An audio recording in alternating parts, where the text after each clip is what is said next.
Hello good morning friends. आज मैं आपको क्लास 12th बैंकिंग का 4th चैप्टर पढ़ाऊंगी जिसका नाम है बैंक विनियोजन एवं ऋणदान। तो आइए इसका क्वेश्चन आंसर देखते हैं। पहला है अलाभकारी विनियोग को समझाइए, मतलब प्रॉफिटलेस इन्वेस्टमेंट। अलाभकारी विनियोग ऐसे विनियोग होते हैं जिनसे बैंक को सामान्यतः लाभों की प्राप्ति नहीं होती है। अलाभकारी विनियोग के अंतर्गत नकद कोष जिसे बैंक अपने दायित्वों के भुगतान के लिए रखता है तथा मृत स्कंध जैसे भूमि, फर्नीचर, भवन आदि संपत्तियों को सम्मिलित किया जाता है जिन पर बैंक द्वारा व्यय किया जाता है। क्वेश्चन देखिए अगला क्वेश्चन, असुरक्षित ऋण क्या है? मतलब अनसिक्योर्ड लोन। असुरक्षित ऋण व्यक्तियों को उनकी व्यक्तिगत साख के आधार पर प्रदान किए जाते हैं। इन ऋणों के पीछे किसी भी प्रकार की जमानत नहीं रखी जाती है। अगला क्वेश्चन है, चल व अचल संपत्तियों से क्या समझते हैं? चल संपत्ति मतलब करेंट एसेट्स। चल संपत्ति ऐसी संपत्तियां जिन्हें एक स्थान से दूसरे स्थान पर सरलता से ले जाया जा सकता है, करेंट एसेट्स कहलाते हैं, मतलब चल संपत्ति कहलाते हैं। जैसे सोना, चांदी, हुंडिया, क्योंकि हम इसको एक स्थान से दूसरे स्थान तक आसानी से ला सकते हैं। अचल संपत्ति नॉन करेंट एसेट्स। अचल संपत्ति ऐसी संपत्तियां जिन्हें एक स्थान से दूसरे स्थान पर नहीं ले जाया जा सकता, नॉन करेंट एसेट्स कहलाते हैं। जैसे भूमि, भवन, दुकान। तो स्टूडेंट्स, हम भूमि, भवन और दुकान को एक जगह से दूसरे स्थान पर नहीं ले जा सकते हैं। अगला क्वेश्चन अधिविकर्ष तथा नगद साख में अंतर स्पष्ट कीजिए। अधिविकर्ष, नगद साख। अधिविकर्ष में पहला, अधिविकर्ष एक आकस्मिक व्यवस्था है। नगद साख एक स्थायी व्यवस्था है। अधिविकर्ष में दूसरा, अधिविकर्ष ग्राहक के प्रतिज्ञा पत्र की जमानत पर भी दिया जा सकता है। नगद साख केवल माल या चल संपत्ति की जमानत पर ही दी जाती है। अधिविकर्ष में तीसरा, अधिविकर्ष की राशि केवल चालू खाते में ही जमा की जाती है। नगद साख की राशि से एक नया खाता खोल दिया जाता है। अगला क्वेश्चन, बैंकों की निवेश नीति के सिद्धांतों को स्पष्ट कीजिए। बैंकों की निवेश नीति के सिद्धांत निम्नलिखित हैं। पहला, ऋण सुरक्षा का सिद्धांत।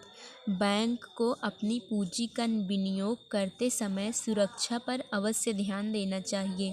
सुरक्षित विनियोगों में ही बैंक को अपनी पूंजी विनियोजित करनी चाहिए। दूसरा, मुद्रा की तरलता का सिद्धांत। बैंक को सदैव अपनी धनराशि तरलता वाले विनियोगों में ही विनियोजित करनी चाहिए। तीसरा, राष्ट्रीय हित का सिद्धांत। बैंकों को राष्ट्रीय हितों को ध्यान में रखकर धन का विनियोग करना चाहिए, क्योंकि देश का आर्थिक विकास बैंकों के विकास पर निर्भर होता है। चौथा, निवेश की कर मुक्ति का सिद्धांत। बैंक द्वारा अपना धन ऐसी प्रतिभूतियों में विनियोजित किया जाना चाहिए जिनसे प्राप्त आय पर न्यूनतम कर हो। अगला क्वेश्चन, बैंक के नकद कोषों को निर्धारित करने वाले तत्वों की व्याख्या कीजिए। बैंक के नकद कोषों को निर्धारित करने वाले तत्व निम्नलिखित है। पहला है प्राथमिक जमाओं की मात्रा।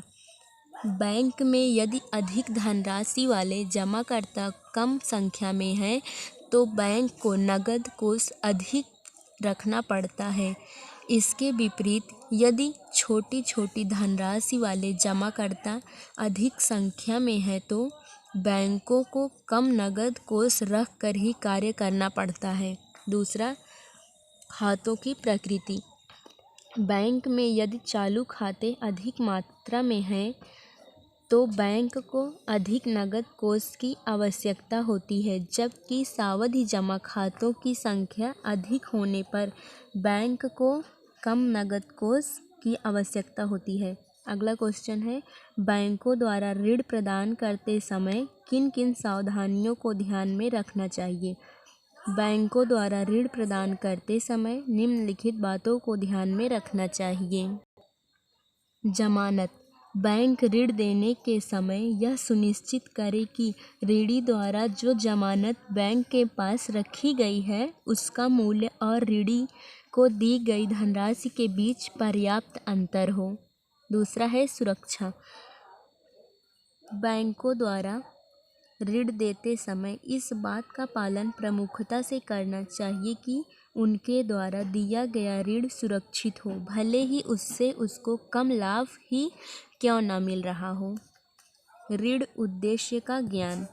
ऋण देने से पूर्व बैंक को ऋण लेने वाले व्यक्ति का उद्देश्य ज्ञात कर लेना चाहिए। बैंकों को अपने ग्राहकों को केवल व्यावसायिक, वाणिज्यिक व उत्पादक कार्य के लिए ही ऋण देना चाहिए, जिससे नियमित आय आती रहे और ऋणी ऋण की राशि समय समय पर किस्तों के माध्यम से चुकाता रहे।